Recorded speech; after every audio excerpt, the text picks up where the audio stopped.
Friends, Seema's लाईफमध्ये तुमच्या सगळ्यांचं मनापासून स्वागत करते. आणि आज आहे रविवार. तर आज ना जरा मला बाहेर जायचं आहे, म्हणजे दीदीला घेऊन जायचं एक्झाम सेंटरच्या ठिकाणी. कारण बरेच दिवस आधी तिने फॉर्म भरून ठेवला होता. तुम्हालाही माहिती असेल, ती BMCच्या जागा निघाल्या होत्या डिप्लोमाच्या बेसवर आणि त्याच्यावरच तिने फॉर्म भरून घेतलेला होता. तर तीच एक्झाम आता आज आहे आणि सेंटर आमच्या घरापासून खूप लांब आहे, 9-10 किलोमीटर असल्यामुळे थोडंसं लवकरच आम्ही निघणार होतो. आणि कसं आहे ना, की फॉर्म वगैरे असं भरत राहायचं, म्हणजे मुलांना सांगत राहायचं. त्यांना कळलं पाहिजे बाहेर किती कॉम्पिटिशन आहे, ते कमी जागांसाठी किती जणं फॉर्म भरतात. आणि त्यांना समजलं पाहिजे की अजून आपल्याला कॉम्पिटिशनमध्ये उतरण्यासाठी आपल्याला किती मेहनत घ्यावी लागणार आहे ते. आणि तेच झालं. इकडे आल्यानंतर तिने बघितलं आणि खूप जास्त गर्दी होती. त्यानंतर मग तिला म्हटलं, बघू शकते तू किती गर्दी आहे इकडे. आणि ती पण म्हटली की हो मम्मी, कॉम्पिटिशन खूप जास्त आहे. तर बघूया आता काय होतं ते. आणि तिचं रेग्युलर कॉलेजचा पण अभ्यास होता आणि तिचा ह्या परीक्षेचा पण अभ्यास होता, तर असं चाललं होतं तिचं. तर त्यानंतर मग आम्ही ना तिकडे थांबणार होतो, कारण घरी यायला परवडणारच नव्हतं. 1.5 तासात पेपर संपणार होता आणि लगेच यायचं आणि जायचं. घरापासून लांब असल्यामुळे अर्धा तास यायला जायला, त्यामुळे मग आम्ही काही घरी आलोच नाही, तिकडेच थांबलो दोघंजणं. आणि मुलांना नाश्ता वगैरे मी देऊन दिला होता, त्यामुळे काही टेन्शन नव्हतं.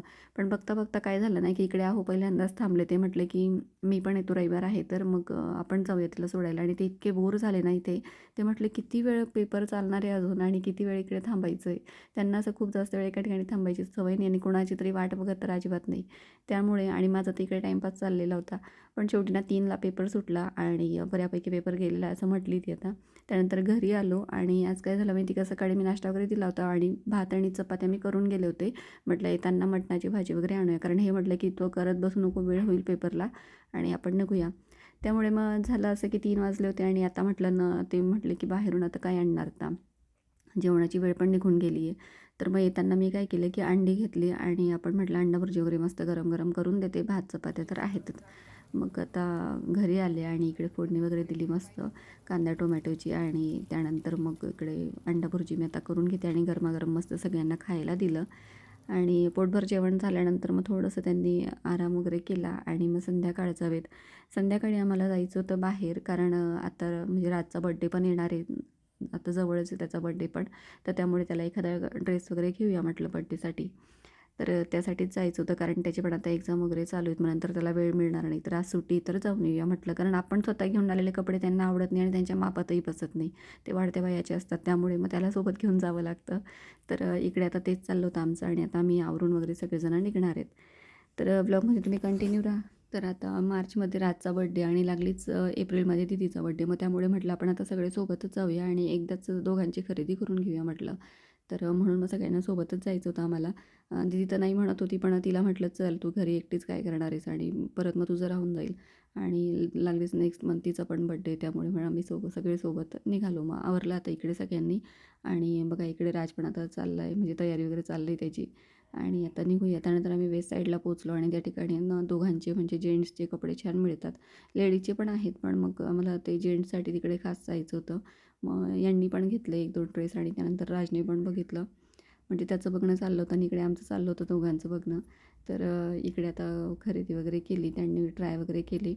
आणि त्यानंतर मग मुलांचं बघूया म्हटलं. तर इकडे तर दोघांचं इकडे भाऊ बहिणींचं डिस्कशन चाललेलं असतं, कारण दीदीला विचारल्याशिवाय तो काही घेत नाही कपडे वगैरे. तिला तिच्या आवडीचे, तिच्या पसंतीचे आणि तिला विचारूनच घेत असतो तो.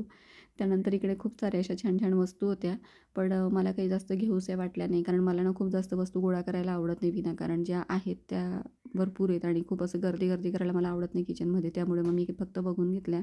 पण छान होत्या वस्तू आणि हा जो खलबत्ता आहे ना, तो पण खूप छान होता. तर म्हटलं पण माझ्याकडे आहे ऑलरेडी, त्यामुळे मी नाही घेतला. तर नुसतंच जमा करून काय उपयोग आहे. इथल्या सगळ्या वस्तू बघितल्या आम्ही आणि घेतलं तर काही नाही इथून, कारण मला तर म्हणजे रेट पण त्यांचे खूप जास्त वाटले. आणि मला म्हणजे मला काही लागणारे वगैरे नव्हते, त्यामुळे मी काही जास्त घेतले नाही. पण तुम्ही येऊन बघू शकता, छान आहेत वस्तू वगैरे. त्यानंतर इकडे ना राजचं म्हणजे शॉपिंग वगैरे पूर्ण झाली आणि दीदीने काही घेतलं नाही. ती म्हटली मी झुडिओतनं वगैरे घेईन, आता काही घेत नाही. त्यानंतर घरी आलो आणि घरी आल्यानंतर मग स्वयंपाक परत. आणि इकडे मग चपात्या केल्या दीदीसाठी, भात आणि कढी केली. आता आजच्या ब्लॉगमध्ये एवढंच आणि भेटूया पुढच्या ब्लॉगमध्ये फ्रेंड्स. आणि ब्लॉग कसा वाटला नक्की मला कमेंट्समध्ये सांगा. व्हिडिओला लाईक शेअर सबस्क्राईब करायला अजिबात विसरू नका. भेटूया पुढच्या व्हिडिओ, तोपर्यंत बाय.